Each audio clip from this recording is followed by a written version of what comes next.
चलिए हम बिस्मिल्लाहिर्रहमानिर्रहीम और स्टार्ट कर रहे हैं हम जो topic that is consolidation one of the most important topic है। वी ऑल नो दैट कि कंसोलिडेशन की एग्जाम वेटेज जो है वो बेयर मिनिमम भी 20 to 25% है, यानी कि एग्जाम के अंदर 20 से 25% तक के इस स्टैंडर्ड को टेस्ट किया जाता है। सेक्शन सी के अंदर तीन टॉपिक्स याद रखिएगा, तीन टॉपिक्स बहुत ही इंपॉर्टेंट है, तीन टॉपिक एग्जाम के अंदर टेस्ट किए जाते हैं। नंबर वन एक आपके पास है दैट इज कंसोल, जिसको हम कंसोलिडेशन कहते हैं। नंबर टू एक टॉपिक है that is ratios and the third one is the final account. ये तीन टॉपिक्स हैं जो कि बहुत फ्रीक्वेंटली टेस्ट किए जाते हैं आपके पेपर के अंदर। ये तीनों स्टैंडर्ड्स की टेस्टिंग होती है। सेक्शन सी के अंदर मैंने ये नहीं कहा कि तीन में से दो आएंगे या एक आएगा, तीनों टेस्ट किए जाते हैं। मतलब लास्ट 4 to 5 अगर मैं अटेम्प्ट्स की बात करूं, यानी कि लास्ट 2 इयर्स की अगर मैं बात करूं, तो एग्जामिनर ने स्ट्रैटेजी ये बनाई है कि तीनों टॉपिक्स को सेक्शन सी में टेस्ट करता है। नाउ द क्वेश्चन इज कि सेक्शन सी में तो आधे दो क्वेश्चंस हैं, तो तीन टॉपिक कैसे टेस्ट हो सकते हैं? तो कहता क्या है कि एक क्वेश्चन के अंदर आधा कंसोलिडेशन और आधा रेशियोज दे दिया, या इसी तरीके से एक क्वेश्चन पूरा कंसोलिडेशन का दे दिया और एक क्वेश्चन के अंदर रेशियोज और फाइनल अकाउंट को मर्ज कर दिया। तो इट मींस कि वो इन तीनों टॉपिक्स को टेस्ट करता है। और यूं समझ लें कि कंसोलिडेशन की जो एग्जाम वेटेज है, अगर एक फुल फ्लैश क्वेश्चन आता है तो 20 मार्क्स का क्वेश्चन हो गया, प्लस कुछ अगर 3 या 4 एमसीक्यूज ले लेते हैं, अगर लेट्स से 3 एमसीक्यूज भी लेते हैं तो उसका मतलब ये 6, तो इट मींस अप्रोक्सीमेटली 25% की वेटेज इसकी है, यानी कि मिनिमम बेर मिनिमम भी देखें तो 25% की एग्जाम वेटेज कंसोलिडेशन रखता है। और एट टाइम्स स्टूडेंट्स का जो हम रिव्यू लेते हैं पेपर में क्या टेस्ट किया गया, तो स्टूडेंट्स का ये रिव्यू भी होता है कि हमने पेपर F7 का नहीं दिया, हमने पेपर कंसोलिडेशन का दिया। यानी कि सेक्शन ए के अंदर एमसीक्यूज का कंसोलिडेशन, ओटी केसेस के अंदर कंसोलिडेशन, सेक्शन सी के अंदर कंसोलिडेशन, यानी कि इतना कंसोलिडेशन को टेस्ट किया जाता है कि नॉर्मली स्टूडेंट्स रिव्यू ये दे देता है कि यार पेपर कंसोलिडेशन का था। तो it's very important topic, very important standard. चलिए हम इसकी बिल्कुल बेसिक से स्टार्ट करने जा रहे हैं। और बेसिक्स क्या है क्विकली मैं थोड़ा सा डिस्कस करता हूं, फिर इंशाल्लाह हम इसके क्वेश्चंस की प्रैक्टिस भी करेंगे। देखें, जब हमारे पास कोई भी company, let's say P company acquired S company, अगर शेयर्स एक्वायर करती है, क्या एक्वायर करती है? Shares. For example, if more than 50% shares are acquired, कितने शेयर्स एक्वायर किए? more than 50%, like 60, 70, 75, 80, more than 50%। if the company has acquired more than 50%, लेकिन कौन से वाले शेयर्स, कौन से वाले शेयर्स? Ordinary shares. याद रखिएगा, प्रेफरेंस शेयर्स की बात नहीं हो रही, किसकी बात हो रही है? ऑर्डिनरी शेयर्स एक्वायर कर लेती है, तो पी और एस के बीच में एक रिश्ता सा बन जाता है। और ये रिश्ता क्या कहलाता है? क्या कहलाता है ये? Parent and subsidiary. इसको कहते हैं parent and subsidiary. It's a relationship of what? The parent and subsidiary. अच्छा, सवाल ये है कि पेरेंट और सब्सिडरी का रिलेशन बना क्यों? यहाँ पर ऐसा क्या हुआ है? तो सर यहाँ पर आई है पावर टू कंट्रोल। क्या है यहाँ पर? बोलो ना, क्या है ये? Power to control. यानी कि पी कंपनी के पास आ चुकी है, क्या आ चुकी है? Power to control. अब किसी को कंट्रोल करने का तरीका क्या होता है तैमूर? किसी को कंट्रोल करने का तरीका, यानी कि अगर आप चाहते हैं कि किसी के ऊपर आपका पावर आ जाए, पावर टू व्हाट आ जाए? पावर टू व्हाट आ जाए? कंट्रोल। क्या आप उसको कंट्रोल कर सकें, तो उसके लिए सबसे इजीएस्ट, ये सबसे सिंपलेस्ट वे है, दैट इज आप एक्वायर कर लें। क्या एक्वायर कर लें? क्या कर लें? एक्वायर। क्या एक्वायर कर लें? शेयर्स। कितने परसेंट शेयर्स? मोर देन 50%। यानी कि एक्वायर मोर देन 50% ऑर्डिनरी शेयर्स। एक्वायर मोर देन 50%। कौन से वाले शेयर्स? कौन से वाले शेयर्स? Ordinary shares. जब 50% से ज्यादा ऑर्डिनरी शेयर्स आप एक्वायर कर लेंगे तो आपका उस कंपनी के ऊपर वो आ जाएगा, वो क्या? Power to control. अगर पावर टू कंट्रोल आ गया तो समझ जाए यहाँ पे रिलेशन बन गया, and that relation is known as what? Parent and subsidy. इसके ऊपर और डिस्कशन अभी मैं करता हूं, लेकिन मैं और पॉइंट्स पहले डिस्कस कर लूं।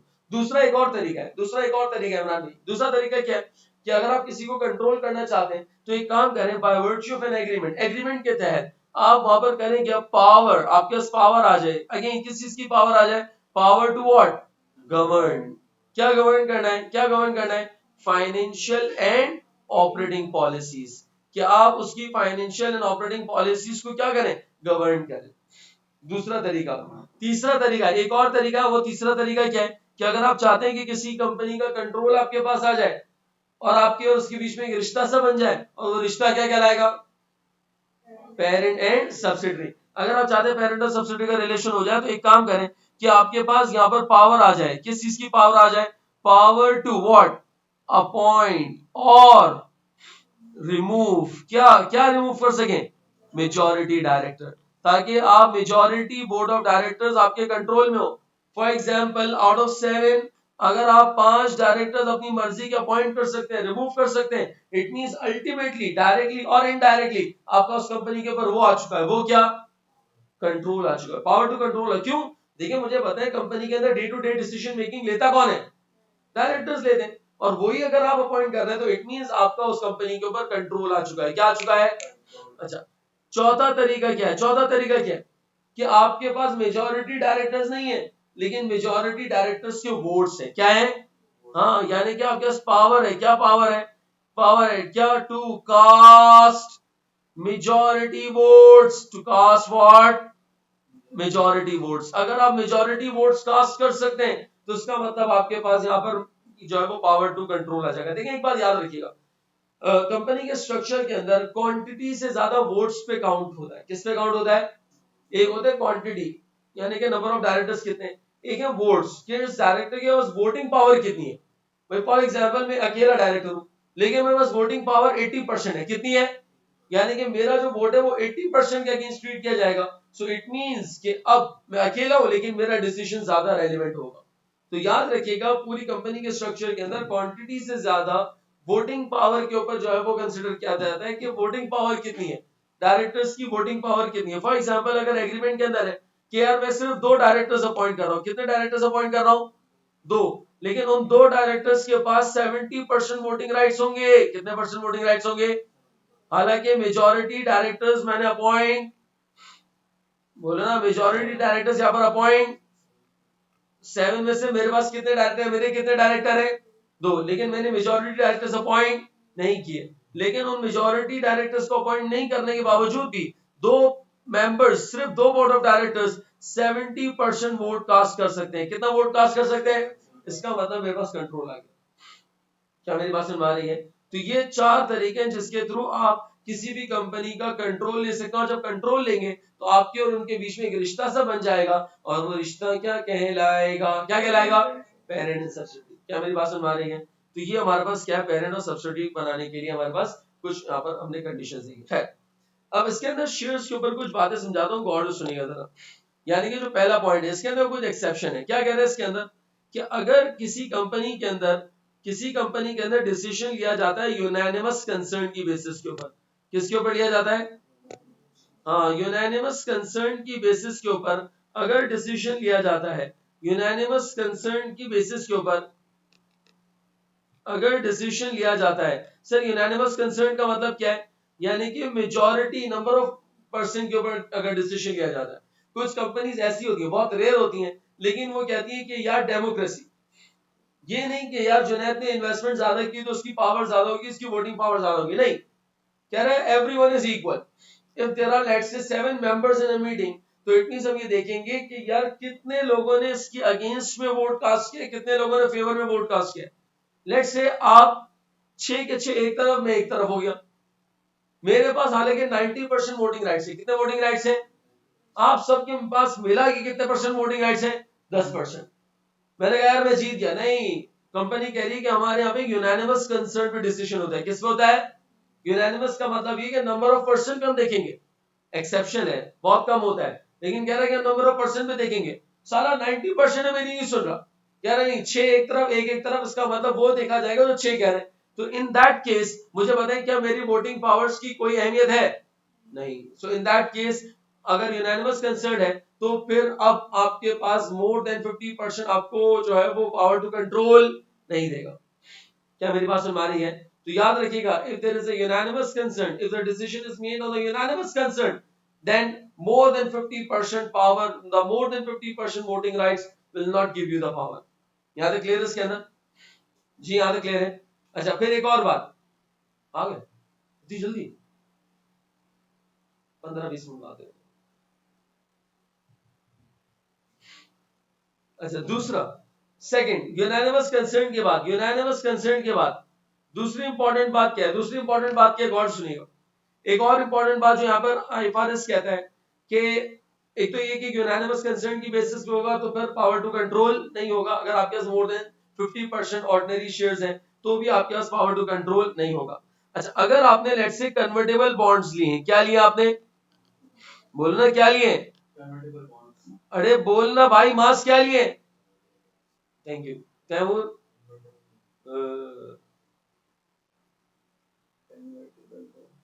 सर बड़ी मेहरबानी, कितने बने आपके?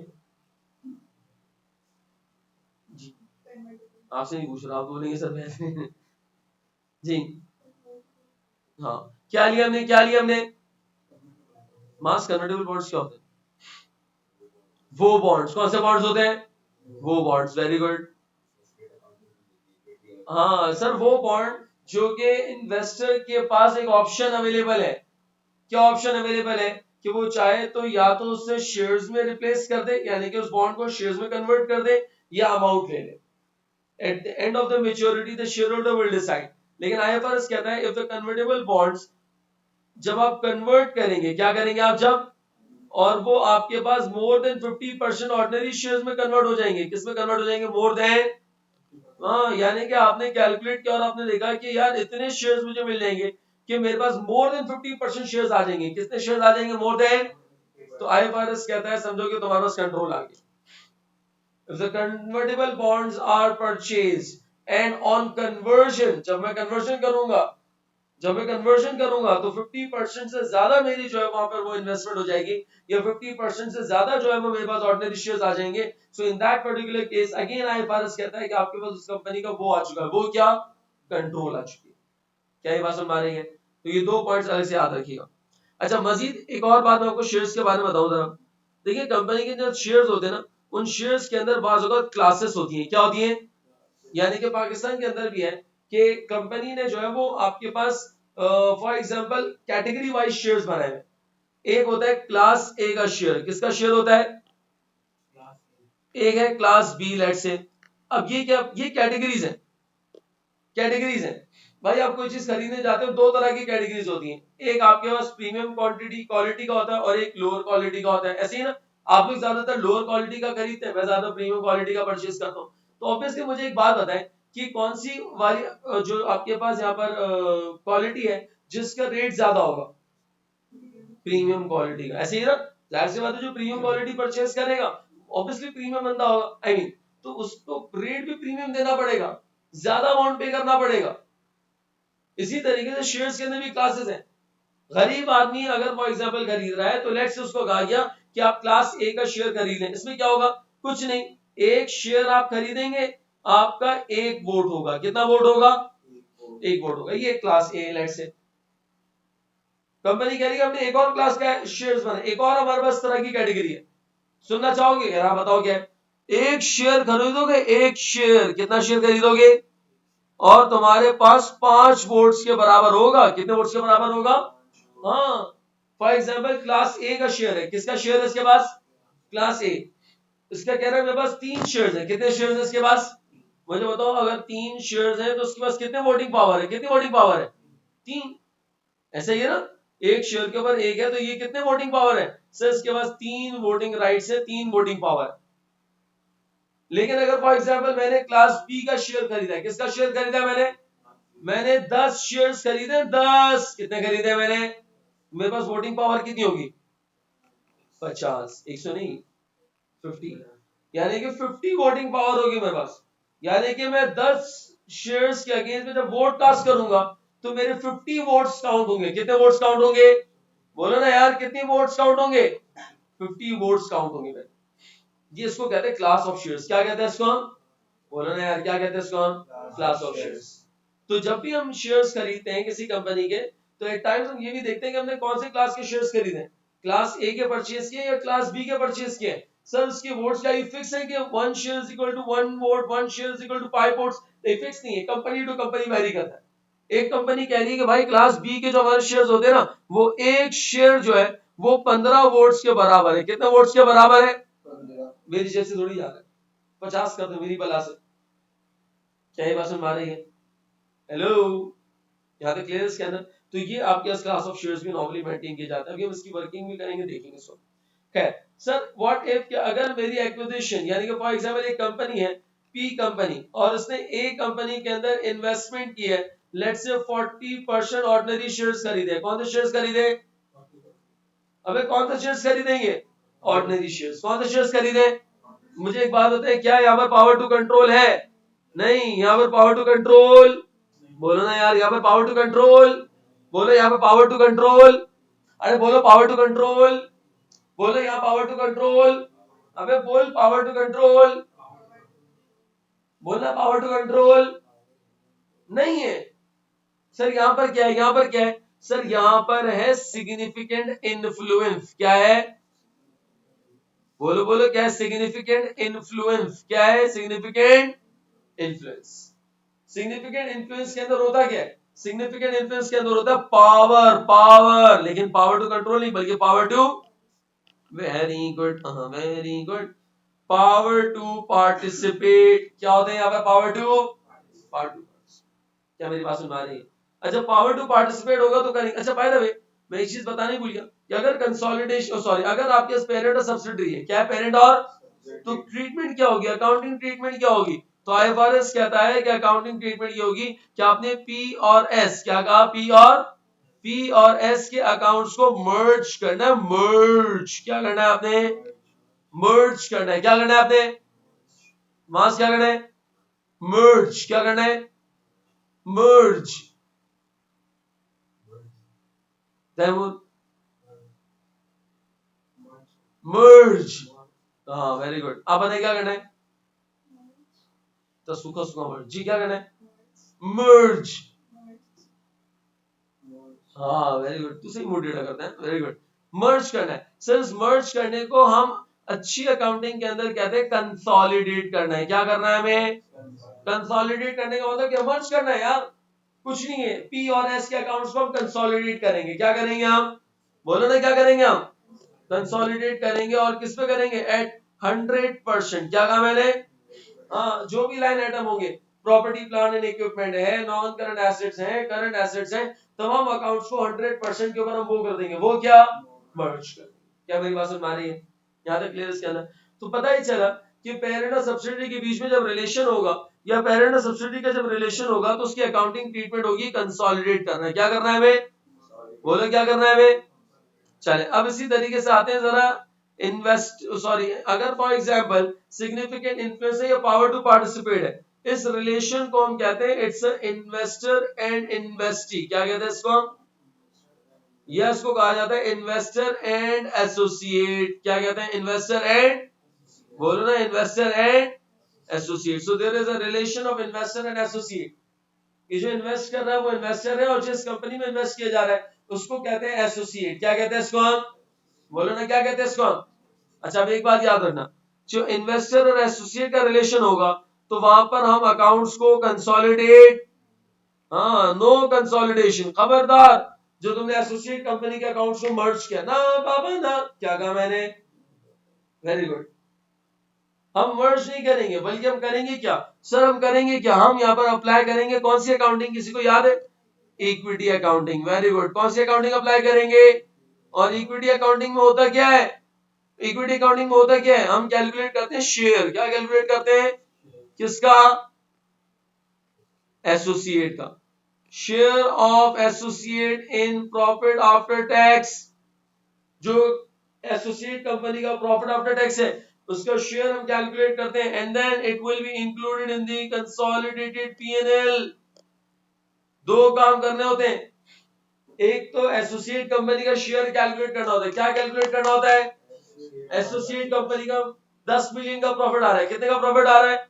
लेट्स से हमारी इन्वेस्टमेंट 30% है। कितनी है? तो 10 मिलियन का 30% इज इक्वल टू 3 मिलियन। अब ये 3 मिलियन जो है ना, इसको कहेंगे share of profit. Share of, बोलो ना, शेयर ऑफ किसमें? शेयर ऑफ प्रॉफिट किसमें? शेयर ऑफ प्रॉफिट किसमें? एसोसिएट में। तो इंग्लिश में पूरा बोलो, शेयर ऑफ प्रॉफिट इन, इसको सोफिया कहेंगे। क्या कहेंगे हम?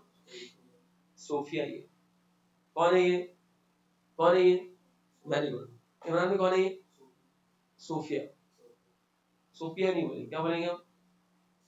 सोफिया। सोफिया है। कौन है ये? हाँ, इस सोफिया से मोहब्बत करनी पड़ेगी आपको। आप समझ रहे हो क्या कह रहा हूँ? वो वाली सोफिया नहीं जो आपके पास है, मैं इसकी बात कर रहा हूँ। मैं कह रहा हूँ share of profit and associate. तो सोफिया से आपने, उससे भी करना मसला नहीं है, लेकिन यहाँ पर क्या कह रहे हैं? यहाँ पर सोफिया से आपने मोहब्बत करनी पड़ेगी। सर ये क्या है? ये प्रॉफिट आफ्टर टैक्स का 30%, 20%, 25%, 40% है ये। एक तो सोफिया कैलकुलेट करना होगा इक्विटी अकाउंटिंग में, दूसरा आपने कैलकुलेट करना होगा ईया। ईया क्या कैलकुलेट करना होगा? ईया। ईया बोले क्या करना होगा? क्या लिस्टी बना?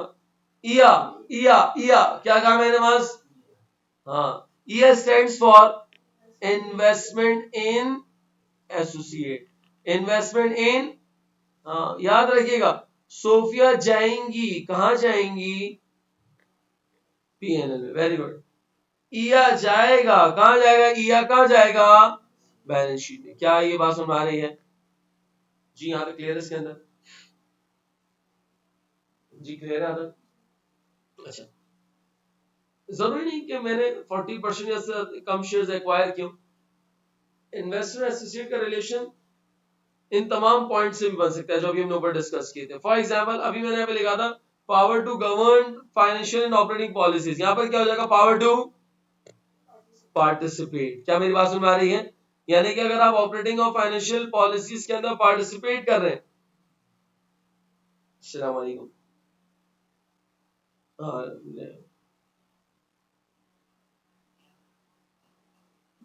Meeting meeting meeting. अच्छा, फिर इसी तरीके से हमारे पास यहाँ पर आ रहा है that is the power to appoint majority remove directors, यानी कि अगर यहाँ पे अपॉइंट नहीं होगा, पावर टू अपॉइंट नहीं होगा, यहाँ पर होगा पावर टू पार्टिसिपेट। क्या होगा यहाँ पे? पावर टू, या power to appoint directors, not majority directors. Let's say 7 में से लेट्स से आप 2 डायरेक्टर अपने रख सकते हैं, तो इसका मतलब ये है कि अगेन आपके पास आ जाएगा सिग्निफिकेंट इन्फ्लुएंस। क्या आ जाएगा आपके पास?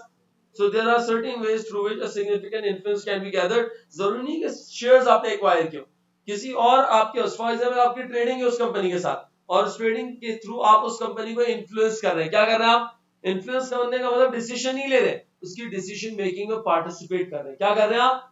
तो उसका मतलब यहाँ पर आ जाएगा इन्वेस्टर एंड एसोसिएट का रिलेशन। यहाँ तक क्लियर है इसके अंदर? यहाँ तक क्लियर है इसके अंदर?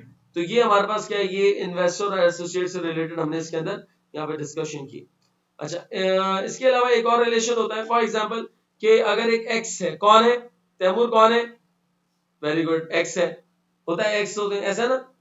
अच्छा, एक एक्स है, नॉटी। अच्छा, और जब एक्स है तो उन्होंने पूछा वाई, ऐसे ही है ना। जब एक्स होंगे तो सामने वाले पूछेंगे क्या? वाई। तो आप समझ रहे हैं वाई मतलब क्या है? Very good. तो एक्स कंपनी ने वाई कंपनी के अंदर 15% ऑर्डिनरी शेयर्स इन्वेस्ट किए। कितने इन्वेस्ट किए? बोलो ना, 15%। क्या ये पैरेंट और सब्सिडियरी का रिलेशन है? क्या यहाँ पर पावर टू कंट्रोल है? नहीं। क्या यहाँ पर इन्वेस्टर और एसोसिएट का रिलेशन है? नहीं। क्या यहाँ पर सर इन्वेस्टर और एसोसिएट का रिलेशन कब होता है? When the acquisition is more than 20%। हाँ, 20% से ज्यादा हो, 50% से कम हो तो इन्वेस्टर एसोसिएट। क्या ये इन्वेस्टर एसोसिएट है? तो सर ये क्या है? ये कुछ नहीं, ये है इन्वेस्टर एंड इन्वेस्टी। बोलो बोलो क्या कहा? Investor and investee. बोलो ना यार, इन्वेस्टर एंड इन्वेस्टी। सर और यहाँ पे होगा क्या? It is simply a trade investment. क्या है ये? बोलो ना क्या है ये? सर उसको कैसे डील करेंगे? उसको डील करेंगे एज पर IFRS 9। क्या मेरी बात सुन पा रही है? सुनो जरा, मैंने कंपनी के अंदर 15% शेयर्स की इन्वेस्टमेंट की है, 15% शेयर्स में इन्वेस्टमेंट की है। मुझे बताओ क्या है ये? Trade investment. किस स्टैंडर्ड के अगेंस्ट डील करूंगा? IFRS 9। याद है ना, फेयर वैल्यू थ्रू P&L और फेयर वैल्यू थ्रू OCI। लेकिन अगर तेरे भाई ने शेयर्स की इन्वेस्टमेंट कर दी 25%, कितनी इन्वेस्टमेंट कर दी? अब IFRS 9 अप्लाई नहीं होगा, उसके लिए अप्लाई होगा एसोसिएट कंपनी का स्टैंडर्ड व्हिच इज IAS 28। कौन सा स्टैंडर्ड है? IAS। हाँ, ये इन्वेस्टर और एसोसिएट की अकाउंटिंग ट्रीटमेंट सिखाता है। सर आपके भाई ने 70% इन्वेस्टमेंट कर दी, इसका मतलब अब अप्लाई होगा IFRS 10। क्या अप्लाई होगा? 2-3 स्टैंडर्ड है, जो मेन स्टैंडर्ड जो है वो आपके कंसोलिडेशन का IFRS 10। क्या मेरी बात सुन आ रही है? यहाँ तक क्लियर है इसके अंदर? तो ये हमारे पास यहाँ पर इसकी थ्योरी थी। चलो अब हम आते हैं जरा प्रैक्टिस के ऊपर। अच्छा, ये पहला क्वेश्चन मैं करवाता हूँ, इसके जैसा मिलता जुलता दूसरा क्वेश्चन है वो आप लोग करेंगे। क्वेश्चन बड़े ध्यान से सुनिएगा जरा। अच्छा, कह रहा है कि हार्वेज होल्ड 70,000। देखिए इसके पीछे डॉलर का साइन नहीं है, इसका मतलब ये दे रहा है शेयर्स। क्या दे रहा है ये आपको? बोलो बोलो क्या दे रहा है ये? बोलो ना यार। यार मास कभी कभी ऐसा लगता है कि तुम मुझसे ना पैसे मांगेगा भी। सर आज के महीने 10 वर्ड हो गए, 100 रुपए के हिसाब से 1000 रुपए बन गए। तैमूर कह रहा सर आप मुझे ऑनलाइन ट्रांसफर कर दे, कैश में नहीं रहता। इमरान भाई आप तो अच्छा आदमी है।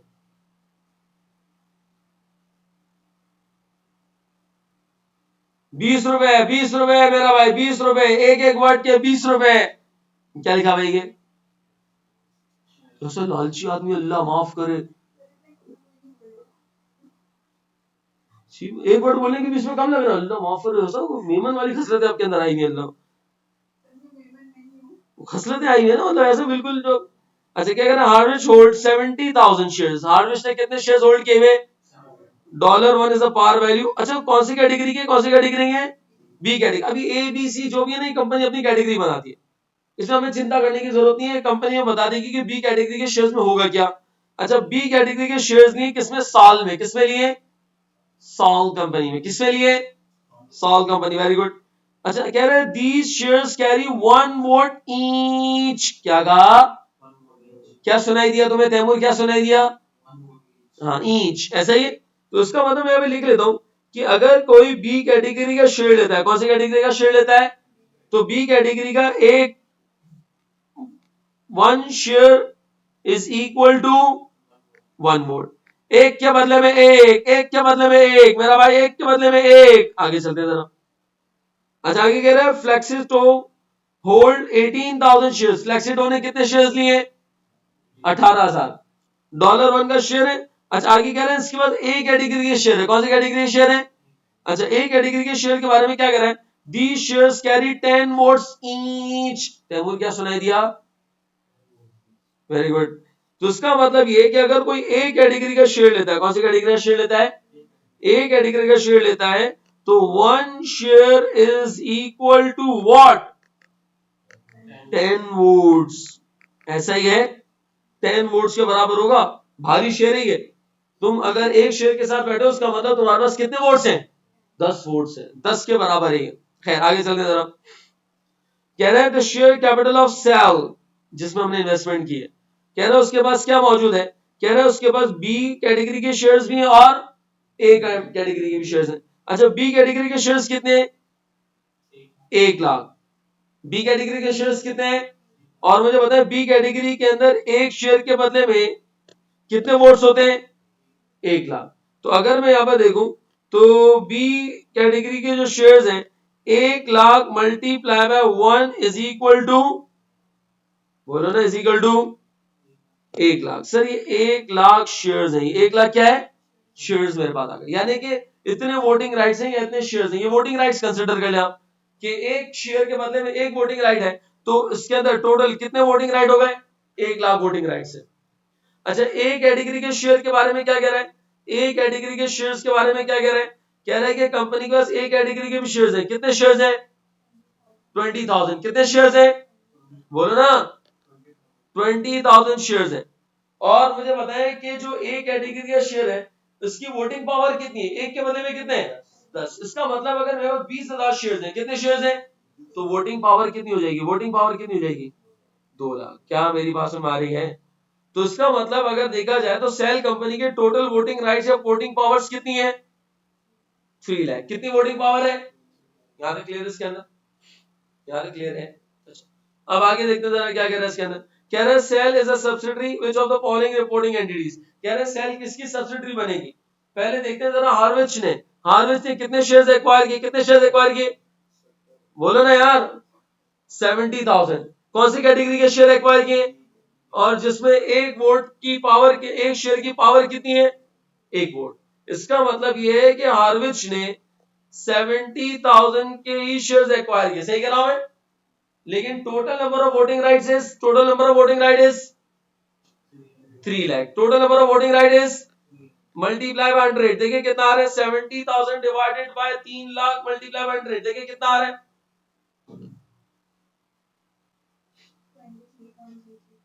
23%, यानी कि 23% होल्डिंग है। कितने परसेंट होल्डिंग है? बोलो ना यार। चले आए जरा एफ को देखते हैं, एफ ने क्या किया। एफ कह रहा है कि उसने कितने शेयर्स एक्वायर किए, कितने शेयर्स एक्वायर किए, कितने शेयर्स एक्वायर किए, 18,000। और एक शेयर की वोटिंग पावर में, एक शेयर की वोटिंग पावर कितनी है, एक शेयर की वोटिंग पावर कितनी है 10। तो उसका मतलब ये कि उसने 18,000 शेयर्स एक्वायर नहीं किए, 18,000 मल्टीप्लाई बाय 10, 1,80,000 की वोटिंग पावर है इसकी। कितनी वोटिंग पावर है, डिवाइडेड बाय कितना बन रहा है देखें, 60%। कितना बन रहा है, इसका मतलब ये है कि एफ की कितने परसेंट होल्डिंग है, जबकि एच की कितने परसेंट होल्डिंग है, 23%। मुझे बताएं एफ सब्सिडी बनेगी या एफ की कंट्रोल में आएगा, एच की कंट्रोल में आएगा, एफ की कंट्रोल में। इसका मतलब ये, हाँ बस आप ले, पराठा है आपके पास, ले ले 10 से। यहाँ तक क्लियर है स्कैनर, यहाँ तक क्लियर है। हेलो, जिंदा है आप। अब मुझे बताएं इसका आंसर क्या होगा, इसका आंसर क्या होगा बताएं। बी नहीं, हाँ फेलेक्सो, यानी कि आपके पास यहाँ पर सी इज द करेक्ट आंसर। क्या मेरी बात सुन पा रही है मास, यहाँ तक क्लियर है।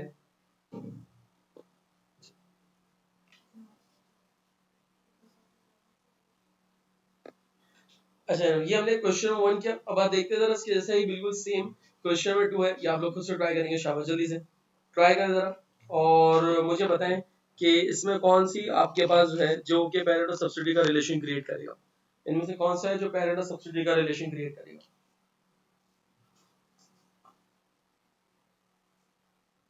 इसी तरीके से कोशिश करें कि अपने पास नोट डाउन करें कि कितने वोटिंग राइट्स हैं क्या हैं, फिर उसके बाद जो है वो आप इसकी कैलकुलेशन करके बताएं कि कौन सी पैरेंट और सब्सिडी क्रिएट करेगी।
D, Tom Dick and Harry.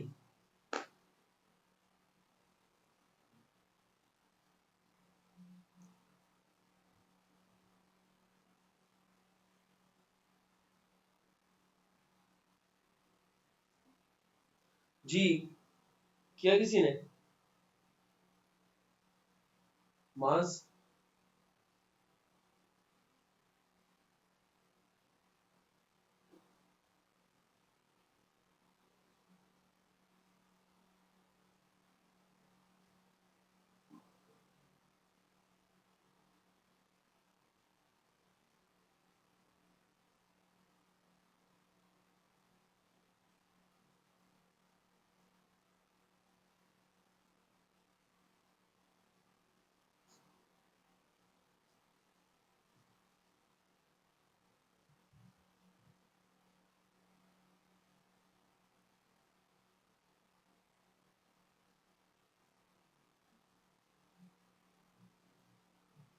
जी किया किसी ने?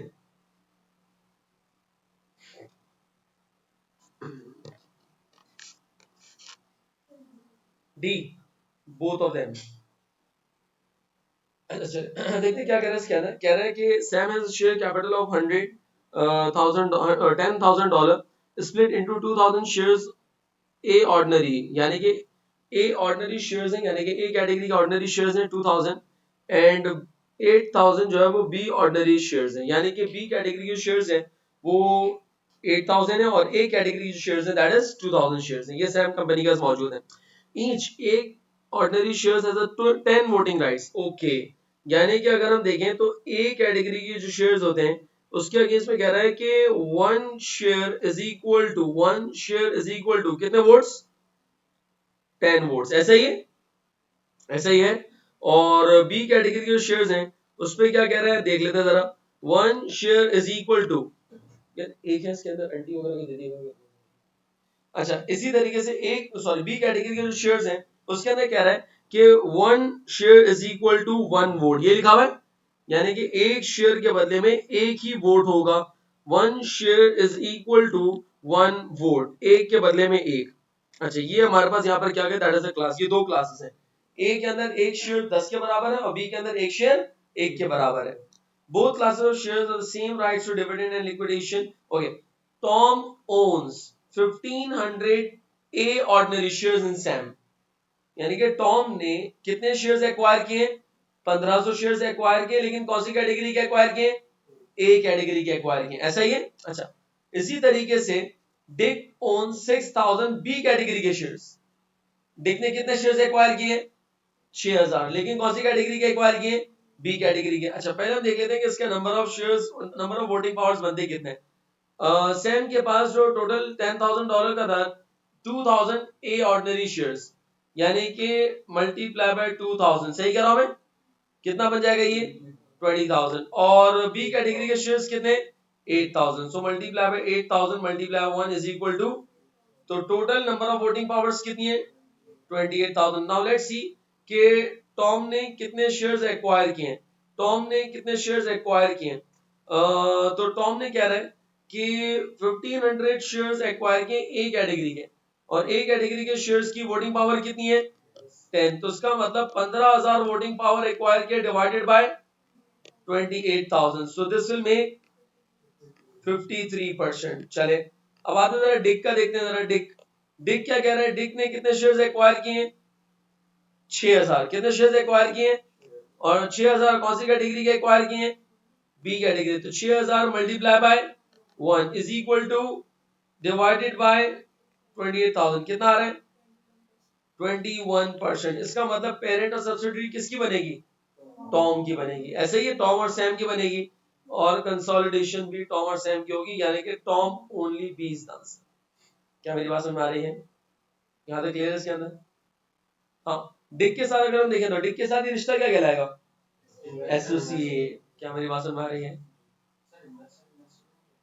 इन्वेस्टेड ट्रेड इन्वेस्टमेंट होता है। सिर्फ इन्वेस्टर और इन्वेस्टी का होता तो इन्वेस्टर और इन्वेस्टी है, लेकिन उसको हम कहते हैं इट्स एन एसोसिएट, यानी कि जो इन्वेस्टी है ये एसोसिएट के तौर पर ट्रीट की जाएगी। ठीक, चलो question number 3, which two of the following, कौन सा कहा? Which two of the following, दो बताने हमें। Which two of the following statements regarding the consolidated financial statements are correct. कौन सी दो स्टेटमेंट यहां पर सही है? नंबर 1 कह रहा है only the group share of the assets of a subsidiary is recognised in the consolidated financial statement. मुझे एक बात है, जब हम कंसोलिडेट करते हैं तो क्या हम सिर्फ और सिर्फ सब्सिडरी कंपनी का 80% एसेट्स लेते हैं? याद रखिएगा, all assets and liabilities are consolidated at 100%। वो हम ग्रुप में और एनसीए में जाके भी डिफरेंशिएट करते हैं।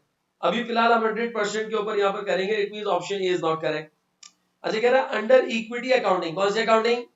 इक्विटी का मतलब ये कहां पर अप्लाई होती है? इन्वेस्टर और एसोसिएट में। कह रहे हैं कि only the group share of the net assets of an associate is recognised in the consolidated statement of financial position. यानी कि इक्विटी अकाउंटिंग के अंदर हम करते हैं क्या? अगर फॉर एग्जांपल हमने 30% इन्वेस्टमेंट की, कितनी इन्वेस्टमेंट की हमने? तो कह रहा है कि एसोसिएट का 30% अपने फाइनेंशियल कंसोलिडेटेड अकाउंट्स का पार्ट बनाओ। ट्रू और फॉल्स? ट्रू। जब भी हम यहाँ पर एसेट्स की बात नहीं, क्या बोला उसने, नेट एसेट्स। किसकी बात की उसने, नेट एसेट्स का मतलब इक्विटी के अंदर। नेट एसेट्स का मतलब क्या है, आगे चल के हम देखेंगे, एसोसिएट की अकाउंटिंग ट्रीटमेंट करेंगे तो एसोसिएट का जो प्रॉफिट होता है उसका 20%, 25% या 30% हम अपनी कंसोलिडेटेड फाइनेंशियल पोजीशन या पीएनएल का पार्ट बनाते हैं। क्या मेरी बात समझ आ रही है? तो ये स्टेटमेंट टू सम एक्सटेंट सही है। अच्छा, the amount of share capital in a consolidated statement of financial position will include the share capital of both investor and investee। नहीं, याद रखिएगा, आगे चल के हम कंसोलिडेट करेंगे तो आप देखेंगे कि सर हम जब शेयर कैपिटल लेते हैं तो सिर्फ किसका लेते हैं, हम सिर्फ इन्वेस्टर का, पेरेंट का लेते हैं। पेरेंट या सब्सिडी का हम कभी भी शेयर कैपिटल इंक्लूड क्यों नहीं करते? कुछ याद आ रहा है किसी को कि नेट एसेट्स की वर्किंग में चला जाता है, और आगे जाके कहां जाता है, नेट एसेट्स की वर्किंग से होता हुआ कहां जाता है, गुडविल की कैलकुलेशन में चला जाता है। सब्सिडरी का शेयर कैपिटल गुडविल में ट्रांसफर हो जाता है। कहां ट्रांसफर हो जाता है? इसीलिए कभी भी consolidated statement of financial position का पार्ट नहीं बनता। क्या मेरी बात समझ में आ रही है? जी हाँ, क्लियर है? तो ये स्टेटमेंट भी गलत है इसके अंदर। A parent has a choice, कह रहे पेरेंट के पास चॉइस है क्या, in how to measure the non controlling interest of each subsidiary. याद रखिएगा, नॉन कंट्रोलिंग इंटरेस्ट को मेजर करने के दो मेथड्स, दो अप्रोचेस है। कितने मेथड्स है? एक कहलाता है प्रोपोर्शनेट मेथड। कौन सा मेथड कहलाता है? और एक कहलाता है fair value method. It's up to the company, it's up to the parent कि वो प्रोपोर्शनेट मेथड यूज करना चाहते हैं या फिर फेयर वैल्यू। तो ये ऑप्शन बिल्कुल सही। यहां तक क्लियर है इसके अंदर? चलिए, अब इसके अंदर आपने बताना है कि यहाँ पर पेरेंट और सब्सिडी, यानी कि सब्सिडी और एसोसिएट में से कौन सा है। आपने हर किसी के अंदर यहाँ पर बताना है। टोटल 3 सिचुएशंस है। कितनी सिचुएशन है? सॉरी, 4 है। ठीक है, तो अब आपने बताना ये कि यहाँ पर पेरेंट और यानी कि सब्सिडी है या एसोसिएट है, यानी कि यहाँ पर कंट्रोल या सिग्निफिकेंट इन्फ्लुएंस है। करें जरा स्टेटमेंट को देखें जरा। A company has a 40% shareholding and shares any technical expertise with others। मुझे बताए क्या है, पेरेंट और सब्सिडी या एसोसिएट है? एसोसिएट है। It means there is a significant influence, there is a, बोले ना, there is a significant influence. यहाँ पर सिग्निफिकेंट इन्फ्लुएंस है। आगे चलते हैं। A company hold 17% of the equity shares, कितना परसेंट होल्ड कर रही है, and participates in the decision regarding dividends. Associate, क्योंकि डिसीजन ले नहीं रही, गवर्न नहीं कर रही, क्या कर रही है यहाँ पर, इसका मतलब ये सब्सिडरी नहीं है। क्या है ये? Associated. There is a significant influence. The company own 40% ordinary shares. दादा ये भी वही है, वही है सर, पूरा पढ़ दो ने, okay. And also an agreement with another 40% of the owners of the ordinary shares that they will always vote with the company. हाँ, क्या मतलब, देखो उनके शेयर्स कितने थे, 40, लेकिन बाकी जो 40 थे उनके साथ भी उन्होंने पूल बना लिया, कार्टेल बना लिया। इसका मतलब अब यहाँ पर सिग्निफिकेंट इन्फ्लुएंस नहीं है, अब यहाँ पर क्या आ चुका है, सब्सिडी, यानी कि यहाँ पर क्या मौजूद है, कंट्रोल। क्या मेरी बात समझ में आ रही है? अच्छा, इसके बाद the company ons 30% ordinary shares. बाजार दिखने में क्या लग रहा है, क्या है ये, सिग्निफिकेंट इन्फ्लुएंस। कह रहा है and has the ability to what, हाँ, पार्टिसिपेट नहीं है, क्या है ये, तो मुझे बताएं यहाँ पर क्या होगा, subsidy. It means there is a power to control. क्या मेरी बात समझ में आ रही है?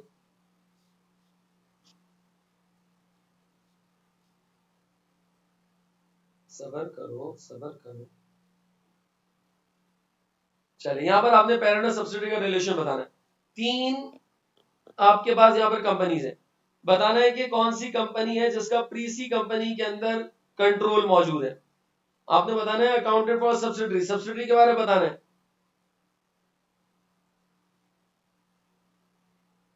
प्रीसी की पेरेंट कंपनी कौन है, तीनों है या एक है?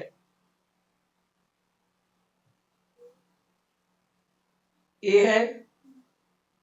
क्या ए पेरेंट और सब्सिडी का रिलेशन क्रिएट कर रहा है?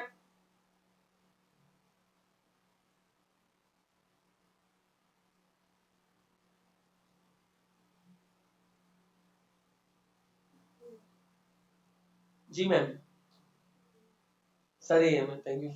मैं ये हूं। अब्दुल्ला, आप डी हैं? जी इमरान भाई।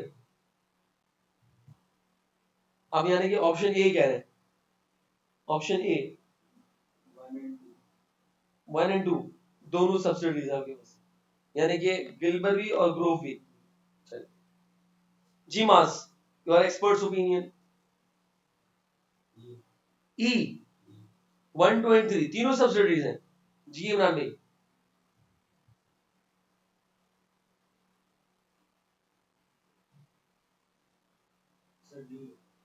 डी है सर, डी है। अच्छा ऑप्शन डी। चलिए आइए देखते हैं क्या कह रहा है इसके अंदर।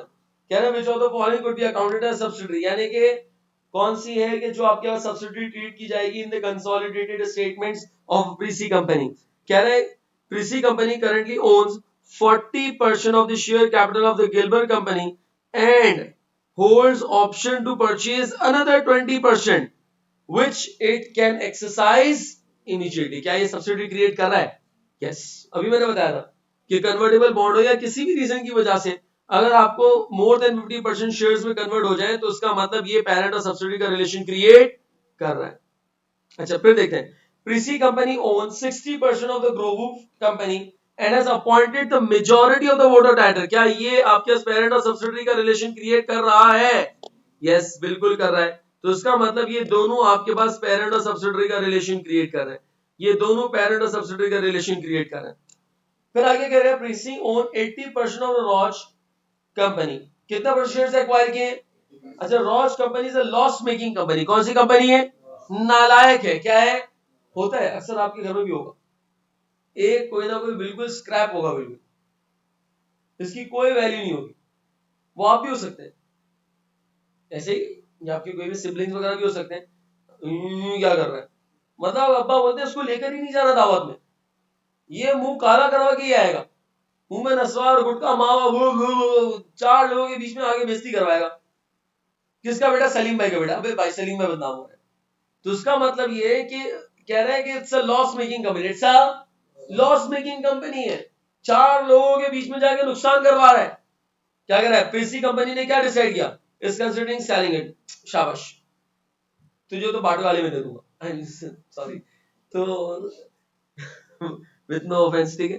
तो इमरान भाई आपका ताल्लुक बात ठीक है, फिर सही है। तो है हमारी नीमन कम्युनिटी के अंदर एक बहुत ही रिस्पेक्टेबल जमात है, हाँ बाट और तो वो बहुत रिस्पेक्टेबल है। उनकी हिस्ट्री अब तो खैर बहुत कम हो गया इकोनॉमिक हालात की वजह से, वरना पहले होता था कि वो बाकायदा परचेज करते थे, देखते थे क्या कितने, हाँ हाँ हाँ, बंदा पूरा परचेज करते थे। अब उसकी वर्थ देखते थे यार क्या है, अगर फॉर एग्जाम्पल चार्टर्ड अकाउंटेंट है, सीए क्वालिफाइड है, तो एक घर देते थे, साथ में गाड़ी भी दे देते थे, और ज्यादा बहुत ज्यादा अच्छी सैलरी हो तो 2 गाड़ी भी दे देते थे, एसी एसी लगा के पूरा। ऐसे ही कह रहा हूँ, नानी से कह रहा हूँ ना, अब कम हो गया, अब तो खैर नहीं होता। तो वो लड़की भी देते थे और घर भी देते थे, तो मतलब बाकायदा पूरा एक प्रपोजल बनता था उसके, एक अंदर अलग से बंदा हायर होता था, पूरी इवैल्यूएशन करता था उसके अंदर। हाँ तो अब जाहिर सी बात है, फिर वो काम भी करना पड़ता था बेचारे को, तो वो वहां पे रिवर्स बिल्कुल आप समझ लेंगे, जो नॉर्मल लाइफ होती है ना वो बिल्कुल फिर वो 180 डिग्री में पूरी रोटेट होकर चलती है वहां पे।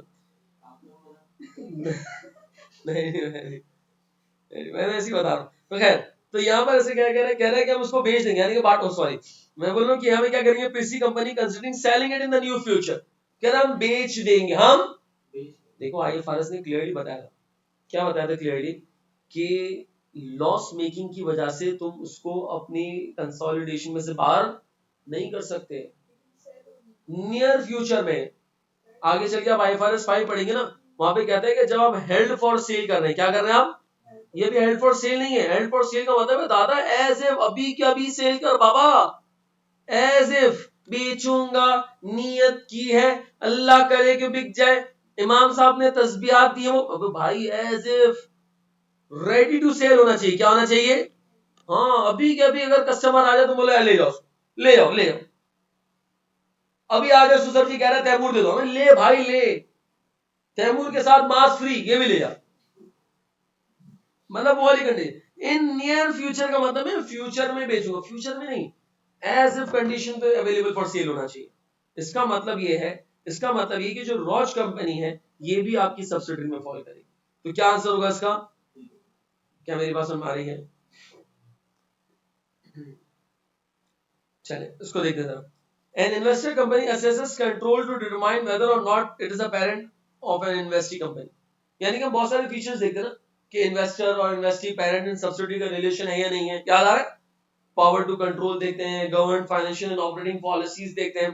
अब यहाँ पे क्या पूछ रहा है? According to IFRS 10 that it consolidated financial statements, which of the following is not required to determine whether an investee has a control over an investee? इनमें से कौन सा ऐसा पॉइंट है जिसमें आपको देखने की जरूरत ही नहीं कि आपका कंट्रोल है या नहीं है? देखो, अगर मैंने बोर्ड ऑफ डायरेक्टर्स अपॉइंट किया, क्या अपॉइंट किया मैंने? मुझे देखना पड़ेगा क्या हर बार जब बोर्ड ऑफ डायरेक्टर अपॉइंट करूंगा तो कंट्रोल आ जाएगा?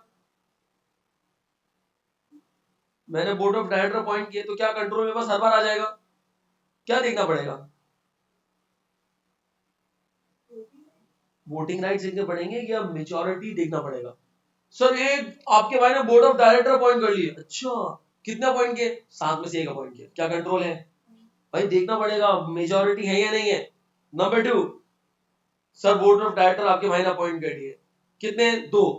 वोटिंग राइट्स नहीं सर, वो तो एक ही है, उसका कोई, इसका मतलब कंट्रोल नहीं. सर आपका भाई जब भी डिसीजन मेकिंग होती है ना, जाता है उसके अंदर, अच्छा गवर्न करते हो? नहीं, गवर्न नहीं करता. तो इसका मतलब ये कि जब भी कोई इवेंट होता है तो आपको कंसिडर करना पड़ता है कि क्या आपका उसके ऊपर कंट्रोल है या नहीं है, आपका उसके ऊपर कंट्रोल है या नहीं है. एक और तो मैं एग्जांपल देता हूं, सुनो जरा, सुनो, बड़ी काम की एग्जांपल है. एक कंपनी, एक्स कंपनी, क्या है? कौन सी कंपनी है? मास. Very good. X company. अच्छा, अब एक्स कंपनी ने इन्वेस्टमेंट की थी वाई कंपनी के अंदर. किस कंपनी के अंदर इन्वेस्टमेंट की थी? अच्छा, अब वाई कंपनी के अंदर इन्वेस्टमेंट की थी 55%. कितनी इन्वेस्टमेंट की थी? बोलो. या लेट्स से एक काम करते हैं, 35% इन्वेस्टमेंट की थी. कितनी की थी? 35% इन्वेस्टमेंट की थी. ऐसे ही है. एक्स और वाई के बीच में क्या रिश्ता है? ये investor and associate. Investor and, अच्छा आप सुनो जरा, एक है जेड कंपनी. क्या है?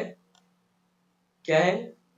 जेड कंपनी ने वाई कंपनी के अंदर 55% एक्विजिशन की हुई है. कितनी एक्विजिशन की हुई है?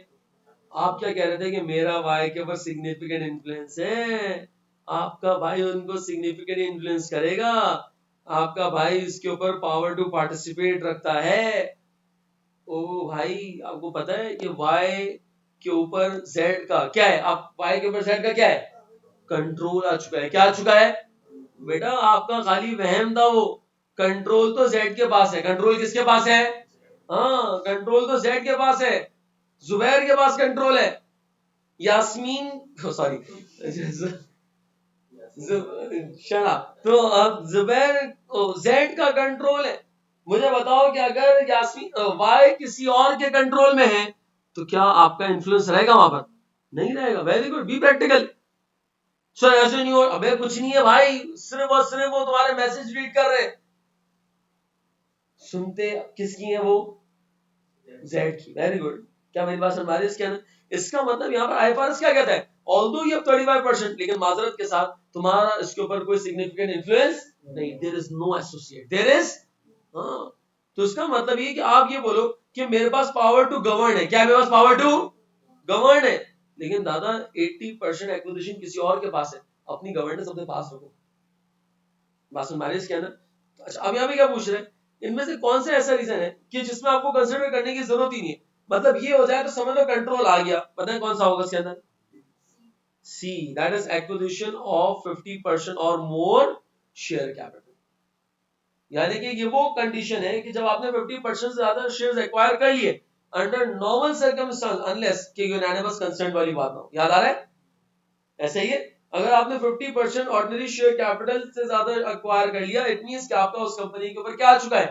Control. That is the most simplest way, that is the most simplest way to take a control of another company. क्या मेरी बात समझ में आ रही है? जी, यहां तक क्लियर है? ये हमारे पास कंसोलिडेशन से रिलेटेड कुछ बेसिक क्वेश्चंस वगैरह थे जो कि हमने यहाँ पे देखे, जो थ्योरी से रिलेटेड थे मेनली. और नेक्स्ट क्लास के अंदर इंशाल्लाह हम इसकी कंसोलिडेटेड बैलेंस शीट से रिलेटेड कुछ एमसीक्यूज वगैरह की प्रैक्टिस करेंगे. और होपफुली इंशाल्लाह इसके बाद फिर हम एक एक्सेल पर भी इसका क्वेश्चन ट्राई करेंगे ताकि हमें आइडिया हो जाए. लेकिन पहले आप लोग बैलेंस शीट को कंप्लीट कर लें, उसके बाद फिर इंशाल्लाह एक पास्ट पेपर का क्वेश्चन जो है वो मैं आप लोगों को क्लास के अंदर जो है वो एक्सेल पे सॉल्व करवाऊंगा, ताकि आपको आइडिया हो जाए कि किस तरीके से उसकी प्रेजेंटेशन को हमें देखना है। याद है क्लियर इसके अंदर?